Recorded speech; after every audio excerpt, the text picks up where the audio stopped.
আমার সেই গল্পটা এখনো শেষ হয়নি। শোনো, পাহাড়টা আগেই বলেছি ভালোবেসেছিল মেঘকে।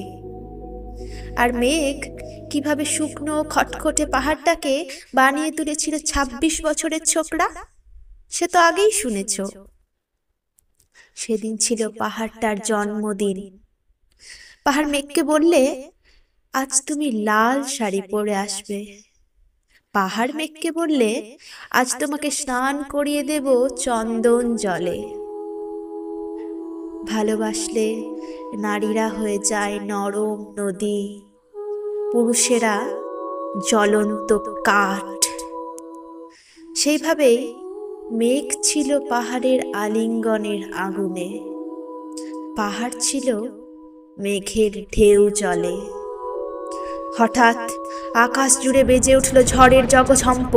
ছাঁকড়া চুল উড়িয়ে ছিনতাইয়ের ভঙ্গিতে ছুটে এলো এক ছাঁক হাওয়া। মেঘের আঁচলে টান মেরে বললে, ওঠ ছুরি, তোর বিয়ে। এখনো শেষ হয়নি গল্পটা। বজ্রের সঙ্গে মেঘের বিয়েটা হয়ে গেল ঠিকই, কিন্তু পাহাড়কে সে কোনো দিনই ভুলতে পারল না। বিশ্বাস না হয় তো চিরে দেখতে পারো পাহাড়টার হাড় পাঁজর, ভিতরে থই থই করছে শত ঝর্ণার জল।